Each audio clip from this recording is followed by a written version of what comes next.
Excellence Online. Subscribe to our channel now for more educational videos and press the bell icon for more updates. अस्सलाम वालेकुम, मैं एजाज़ अली और excellence online के platform से यहाँ मौजूद। आज हम फर्स्ट ईयर मैथमेटिक्स के एक अहम टॉपिक इनफाइनाइट डिक्रीजिंग जिसके बारे में पढ़ेंगे।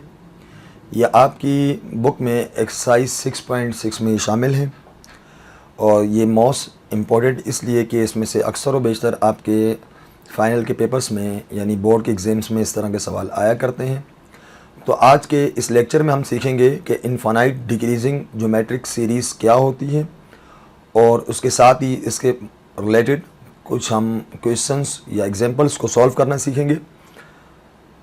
तो इससे पहले के लेक्चर में हमने ज्योमेट्रिक सीरीज़ के बारे में पढ़ा कि ज्योमेट्रिक सीरीज़ वो सीरीज़ होती है जिसमें हम ज्योमेट्रिक प्रोग्रेशन या ज्योमेट्रिक सीक्वेंस की टर्म्स को ऐड या प्लस करते हैं। अब नाम से ही जाहिर कि इनफाइनाइट डिक्रीजिंग ज्योमेट्रिक सीरीज़, पहला लफ्ज़ ये है कि इनफाइनाइट, यानी इससे ये जाहिर होता है कि ये ऐसी सीरीज़ है जिसमें कोई एंड नहीं, यानी नो एंड है, इसमें कोई लास्ट टर्म इसमें नहीं होगी। और डिक्रीजिंग इस वर्ड की निशानदही कर रहा है कि यहाँ जो सीक्वेंस है या जो सीरीज़ है वो डिक्रीजिंग पैटर्न में यानी कम से कमतर हो रही है। डिक्रीजिंग मीन्स इस सेंस में भी हम कह सकते हैं कि लास्ट लेक्चर में आपने देखा कि आर की वैल्यू यानी कॉमन रेशियो की वैल्यू ग्रेटर देन 1 भी होती है और लेस देन 1 भी। यानी इस लेक्चर में हम ऐसी सीरीज़ पर गौर करेंगे जिसमें the value of R is less than 1 और साथ साथ उसमें कोई एंडिंग नहीं है, यानी नो एंड पॉइंट यानी लास्ट टर्म उसमें नहीं है। स्क्रीन पर आप देख सकते हैं कि आज हम वो सीरीज़ पढ़ने जा रहे हैं जो डिक्रीजिंग है, आर की वैल्यू लेस देन 1 और उसकी कोई लास्ट टर्म नहीं है। आइए हम ज्योमेट्रिक सीरीज़ को कंसीडर करते हैं। A is the first term, then हमने आर से मल्टीप्लाई किया ए आर, फिर अगेन सेकेंड टर्म को हमने आर से मल्टीप्लाई किया A R square A R cube. इस तरह से ये सीरीज़ आगे की जानिब बढ़ रही है और आगे आपको ये बताया जा रहा है the value of R is less than 1, यानी कि ये इशारा बताया जा रहा है कि ये डिक्रीजिंग ज्योमेट्रिक सीरीज़ है। क्योंकि इसमें लास्ट टर्म भी आपको गिवन नहीं है इसलिए इसको हम कहेंगे इनफाइनाइट डिक्रीजिंग ज्योमेट्रिक सीरीज़। इस तरह की सीरीज़ का सम निकालने के लिए एक सिंपल फार्मूला हमारे पास मौजूद है। एस एन हुआ करता था लेकिन अब की बार हमारे पास है एस इन्फिनिटी। ये जो सिंबल आप एस के नीचे सब स्क्रिप्ट में देख रहे हैं ये इन्फिनिटी, और S infinity is equal to A over 1 minus R. S infinity equals to A over 1 minus R. इस फार्मूले को हम यूज़ करेंगे। तो ये फार्मूला इस्तेमाल होता है कब, जब हमारे पास ज्योमेट्रिक सीरीज़ हो वो भी डिक्रीजिंग और साथ में उसके कोई लास्ट टर्म गिवन नहीं होगी। आइए जनाब अब हम कुछ एग्जांपल्स पर गौर करते हैं। सबसे पहले हमारे पास एग्जांपल नंबर 1 मौजूद है कि find the sum of series आगे गिवन है 1/5, 1/25, 1/125 एंड ऑनवर्ड। यहाँ पर भी आपको एंड गिवन नहीं है, आपको सम मालूम करना है। अगर इस सीरीज में से हम डेटा ऑब्टेन करें द फर्स्ट टर्म यानी कि a इज़ 1/5, जबकि r यानी कि कॉमन रेशियो मालूम करने के लिए आप जानते हैं कि सेकंड टर्म को हम फर्स्ट टर्म से डिवाइड करते हैं। तो सेकंड टर्म हमारे पास है 1/25 और फर्स्ट टर्म 1/5। जब दोनों को डिवाइड करके हम ऑब्टेन करेंगे तो हमारे पास फाइनल आंसर आएगा 1/5। यहाँ a is 1/5 while r is also 1/5। अब हम फॉर्मूला यूज़ करने जा रहे हैं S infinity equals to a over 1 minus R. a और r की वैल्यूज़ हमारे पास मौजूद हैं, इस फार्मूले में हम पुट कर देंगे। a की जगह 1/5 और r की जगह भी 1/5। डिनोमिनेटर में 1 माइनस 1/5 यानी कि 4/5, 5 से 5 आप कैंसिल कर देंगे तो आपके पास सम टू इनफाइनाइट टर्म्स आ जाएगा 1/4। आइए अब हम चलते हैं अपनी दूसरी एग्जांपल की जानिब। एग्जांपल नंबर 2 कह रहा है find the vulgar fraction equivalent to 0.259। अगर आप सवाल पर गौर करें 2, 5 एंड 9 इनके ऊपर आपको एक डॉट नजर आ रहा है, ये डॉट शो कर रहा है कि 2, 5 एंड 9 आर रिपीटिंग डिजिट्स, यानी वो डिजिट्स हैं जो रिपीट होते हैं। अक्सर आप कैलकुलेटर में जब कुछ आंसर्स कैलकुलेट करते हैं तो हमें मुख्तलिफ नंबर्स वैसे ऑब्टेन होते हैं, जैसे फर्स्ट कर लीजिए 0.3333 ऑनवर्ड चलते हुए आ रहा है। जो 3 है वो रिपीटिंग डिजिट कहलाता है, यानी कि रिकरिंग डिजिट, जिसको हम कहते हैं रीअकर होने वाला डिजिट, जो बार बार वही पैटर्न। तो इसको शॉर्टन करने के लिए, मुख्तसर करने के लिए हम एक बार 3 लिखने के बाद उसके ऊपर डॉट लगा लेते हैं, जो कि इस बात की निशानदेही करता है कि ये 3 बार बार कंटिन्यूसली रिपीट हो रहा है। तो इसी तरह यहाँ पर जो हमें सवाल है मौजूद है 0.259, 2, 5 और 9 तीनों पर डॉट मौजूद है, जिसका मतलब ये हुआ कि 0.259, 259, 259 इस तरह से इसी पैटर्न से आगे चलता हुआ आएगा। अब सवाल में करना ये है कि आपको इस जो कि हमारे पास डेसिमल नंबर मौजूद है, इसको आपने वल्गर फ्रैक्शन में कन्वर्ट करना है। तो याद रखिएगा, वल्गर फ्रैक्शन मीन्स वही नाम जो हम इस्तेमाल करते हैं कॉमन फ्रैक्शन के लिए, यानी ऐसा फ्रैक्शन जिसमें न्यूमरेटर और डिनोमिनेटर दोनों को दोनों इंटीजर्स हों, उस तरह के हम फ्रैक्शन को कहते हैं वल्गर फ्रैक्शन या कॉमन फ्रैक्शन। तो हम इस तरह के नंबर को जो हमें गिवन है 0.259 जिसमें रिकरिंग डिजिट्स मौजूद हों, उसको हम कॉमन फ्रैक्शन में कन्वर्ट करने जा रहे हैं। तो इसी पैटर्न को अगर मैं चेंज कर लूं तो मैं ले सकता हूं कि 0.259, the next term will be the 0.0000259।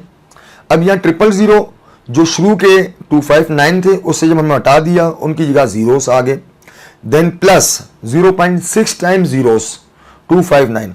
अब हमारे पास 6 टाइम्स जीरो इसलिए आ रहे हैं कि फर्स्ट टाइम जो 259 आ रहा था उससे भी हटा दें, जो दूसरी मरतबा 259 आ रहा उससे भी हटा दें, तो हमारे पास 6 जीरो आ जाते हैं, यानी कि 0.6 टाइम्स जीरोस 259 ऑनवर्ड इस तरह चलते जाएगा। यानी हर बार वो जो रिपीटिंग फैक्टर उसको हम हटाते जाएंगे। पहले 259 को हटाया, फिर दोबारा 259 को, तो इस तरह जीरोस 3 बढ़ते जाते हैं। यानी हम यूं कह सकते हैं 0.259, जैसे कि आप पढ़ चुके हैं कि इसको हम कन्वर्ट करते हैं फ्रैक्शन में बाय डिवाइडिंग विद 1000। पॉइंट को हम हटा के 1 लगाते हैं और पॉइंट से आगे जितने डिजिट हैं उनकी जगह हम जीरोस लगाते हैं डिनोमिनेटर में।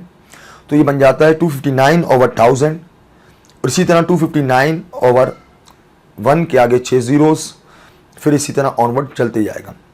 और इसी को मजीद बेहतर अंदाज से हम कह सकते हैं कि अगर हम कॉमन लेने इसमें 259/1000 अगर हम कॉमन लेंगे तो 1 + 1/1000 + 1 इस तरह से ऑनवर्ड चलता हुआ आएगा।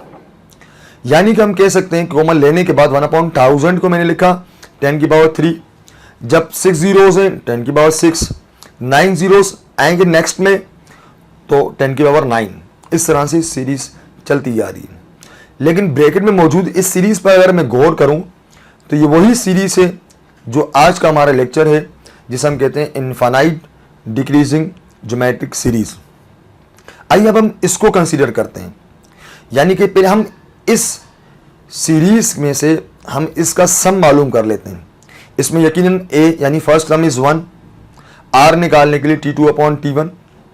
अब हम डिवाइड करेंगे 1 से तो सेम ऑब्टेंड होगा, यानी कि 1/1000 या 10⁻3। फार्मूला हमारे पास है s infinity = a/1 - r। अब हम वैल्यूज पुट कर रहे हैं, a की जगह 1 और r की जगह 1/10⁻3।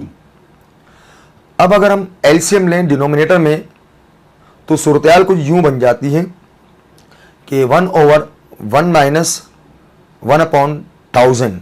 जब हम एलसीएम लेंगे तो 1000 - 1 यानी कि 1000/999 ये हमारे पास सम आ गया उस ब्रैकेट का जिसको हमने कंसीडर किया। आइए अब हम दोबारा उसी तरफ चलते हैं कि 0.259 को हमने कन्वर्ट किया 259/1000 और ब्रैकेट हमारा ये था, और इस ब्रैकेट का आंसर हमने ऑब्टेन किया 1000/999। 1000 से 1000 आप कैंसिल कर देंगे तो आपके पास फाइनल आंसर आ गया 259/999।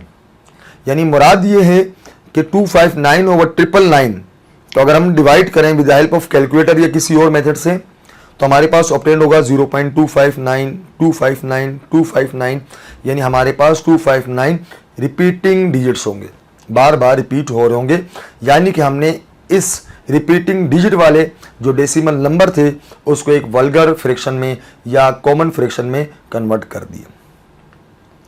आइए अब हम चलते हैं आज की एग्जांपल थर्ड पर।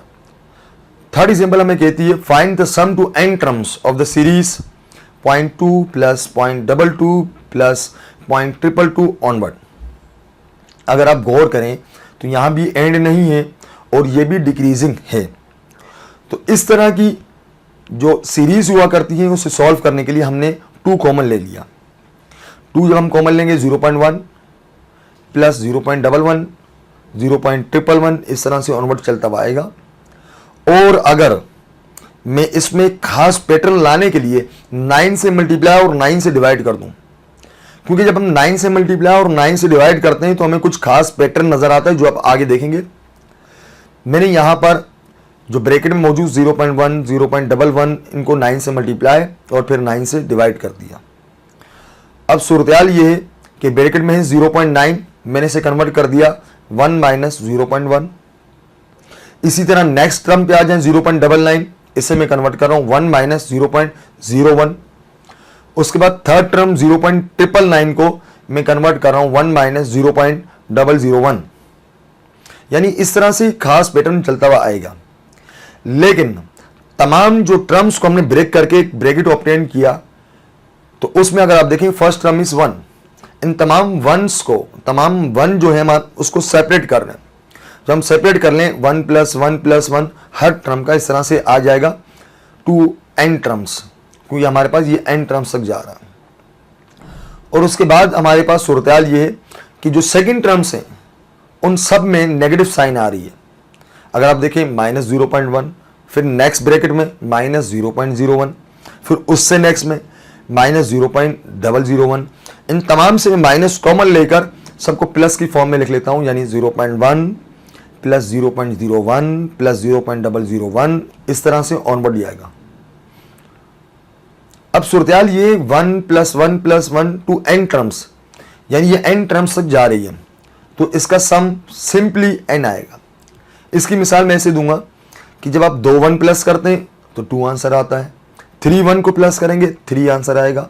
जब 1001 होंगे सबको प्लस करके हमें 1000 ऑब्टेन होगा। चूंकि यहाँ पर जो 1 है उनकी तादाद n है, आप देख सकते हैं 2n टर्म्स यहाँ लिखा हुआ भी है, तो इसलिए इसका आंसर आ गया n। अब हम चलते हैं दूसरे ब्रैकेट की जानब, जहां पर हमने माइनस कॉमन लिया 0.1 प्लस 0.01 प्लस 0.001 ऑनवर्ड चलता हुआ जा रहा है। अब सूरत ये है 0.1 को मैंने कन्वर्ट कर दिया 1/10, 0.01 को 1/100 और 0.001 को 1/1000, इस तरह चलता जाएगा। उन तमाम से अगर मैं 10 कॉमन ले लूं, यानी 1/10 कॉमन ले लूं, तो सूरत बन जाएगी 1 प्लस 1/10 प्लस 1/100 प्लस 1/1000 ऑनवर्ड। आइए अब हम जो ब्रैकेट में हमारे पास है, यानी 1 प्लस 1/10 1/100, इसे कंसीडर करते हैं और इसका आंसर ऑब्टेन करते हैं। The first term a is 1, r मालूम करने के लिए T2/T1, सेकेंड टर्म को फर्स्ट टर्म से डिवाइड करेंगे, यानी 1/10 divide by 1 will be the same, 1/10 आएगा। और n चूंकि हमारे पास सवाल में कहा जा रहा है कि टू n टर्म्स, तो इसलिए n विल बी n, हमें Sn मालूम करना है। यहां अगर आप r पर गौर करें, ये r 1/10 है, यानी कि लेस देन 1, इसलिए हम Sn का वो फार्मूला यूज करेंगे जिसमें r लेस देन 1 होता है, यानी कि Sn equals to a into 1 minus Rn over 1 minus r। अब हम इसमें वैल्यूज पुट करेंगे, a की जगह 1 और r की जगह 1/10। पुट करने के बाद आपने देखा जनाब सूरत ये है कि 1 माइनस 1/10 जब हम करेंगे तो हमें ऑब्टेन होगा 9/10, जिसको हम रेसिप्रोकल करके लिख सकते हैं 10/9। ये हमारे पास आ गया सम टू n टर्म्स, जो सीक्वेंस हमारे पास थी 0.2 0.02 0.002 ऑनवर्ड। अब सूरत ये है कि आपने आंसर ऑब्टेन किया 10/9 into 1 minus 1/10 to the power n। इसको हम उसी प्रीवियस फार्मूला में पुट कर रहे हैं। 2/9 n माइनस 1/10 जो हमने कॉमन लिया था। अब 1/10 जब 10/9 से मल्टीप्लाई होगा, 10 से 10 कैंसिल हो जाएगा, तो 1/9। तो इस तरह से हमारा ये आंसर आ गया 0.2 प्लस 0.02 प्लस 0.002 ऑनवर्ड। आइए चलते हैं हम आज की एक लास्ट एग्जांपल की तरफ, यानी एग्जांपल नंबर 4। सवाल यहाँ मौजूद है, a ball is drop from a height of 27 metres. एक बॉल को 27 मीटर की बुलंदी से फेंका जा रहा है या छोड़ा जा रहा है। एंड इट रिबाउंड्स, जो दोबारा उछलती है, 2/3 ऑफ डिस्टेंस इट फॉल्स। यानी कि जितने डिस्टेंस से वो गिरेगी, दोबारा रिबाउंड वो 2/3 होती है, यानी 2/3 टाइम्स।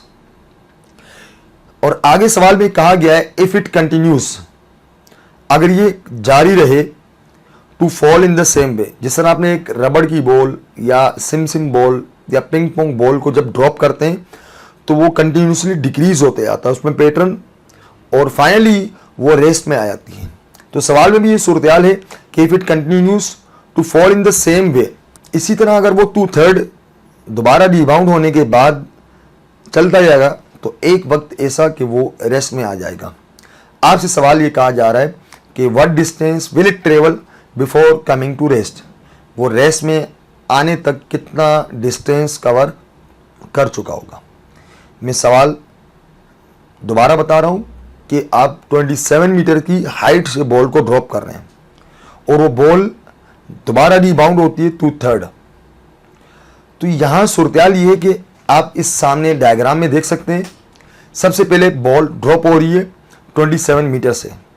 अब वो जब 2/3 दोबारा रिबाउंड होगी, तो 27 का 2/3 मालूम करने के लिए आप 27 को सिंपली 2/3 से मल्टीप्लाई कर दें, तो आपके पास आंसर आ जाएगा 18 मीटर्स।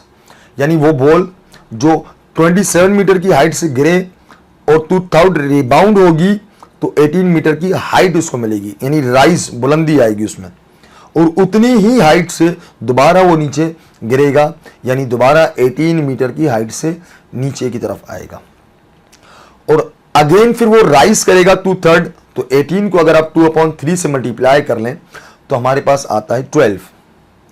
तो 12 मीटर्स वो रिबाउंड करेगा, फिर दोबारा 12 से ही वो नीचे गिरेगा या फॉल करेगा। इस तरह से ये प्रोसेस कंटिन्यू चलता जाता है। लेकिन यहाँ अगर हम गौर करें तो एक सूरत ये है कि यहाँ पर एक सीरीज बन रही है फॉल की, नीचे की जानिब, जबकि दूसरी सीरीज बन रही है राइज की, बुलंदी यानी उठने की जानिब। यानी बॉल पहले गिरी 27, दोबारा अगर हम देखें एक दरमियान का हम गैप छोड़ के थर्ड वाले पे आ जाएं तो 18 दोबारा उसमें जो है फॉल आता है। उसके बाद नेक्स्ट में आप जाएंगे तो 12 फॉल आएगा। इस तरह चलता जाता है। ये हमारे पास फॉल सीरीज है, नीचे आने वाली सीरीज। जबकि हम राइज सीरीज की बात करें तो पहला राइज हो रहा है 18 मीटर्स, दूसरा राइज 12 मीटर्स, और उसके बाद इस तरह से हमारे पास मौजूद है, जो कि आपके सामने नीचे F1 यानी फॉल 1 और R1 यानी राइज 1, फिर F2 means second fall and R2 means second rise. तो आप देख सकते हैं कि यहाँ पर एक फॉल सीरीज और दूसरी राइज सीरीज। तो इसलिए हम कह रहे हैं there are two types of series, the first one is fall series and other one is rise series. पहले हम कंसीडर करते हैं फॉल सीरीज को, यानी उस सीरीज को जिसमें बॉल नीचे की जानिब गिर रही है। तो आपने देखा पहला फॉल 27 मीटर से जो हम ड्रॉप कर रहे हैं, और दूसरा 18, उसके बाद 12 चलता जा रहा है। यहाँ फर्स्ट टर्म इज 27, और चूंकि रिबाउंड होने के लिए उसने बताया 2/3 हमेशा रिबाउंड होता है, तो R इज ऑब्वियसली जो है वो 2/3 होगा। यानी यहाँ भी R लेस देन 1 है, तो इसलिए हम यहाँ पर S इन्फिनिटी का फॉर्मूला यूज कर रहे हैं, क्योंकि इसमें कोई एंड नहीं है। जब तक बॉल रेस में नहीं आएगी, यानी जब तक बॉल जो है वो बिल्कुल उसका डिस्टेंस 0 नहीं होता, इसमें एंड नहीं है, इसलिए हम S इन्फिनिटी लगाएंगे। S इन्फिनिटी का फॉर्मूला A और 1 माइनस R। A की जगह आपने पुट किया 27 और R की जगह 2/3। जब हम डिनोमिनेटर में एलसीएम लेंगे 1 माइनस 2/3, तो हमारे पास यकीनन आ जाएगा 1/3। जब 3 डिवाइड ऊपर जाके 27 से मल्टीप्लाई हो तो हमारे पास 81 मीटर्स आ जाएगा। यानी फॉल सीरीज के दौरान जब जब बॉल नीचे ज़मीन की तरफ गिरने लगी तो उसने 81 मीटर्स का टोटल डिस्टेंस कवर किया। अब हम कंसीडर करते हैं राइज सीरीज को, यानी ऐसी सीरीज को जिसमें बॉल रिबाउंड होने के बाद दोबारा बाउंस बैक यानी उछल रही थी, ऊपर की जानिब जा रही है।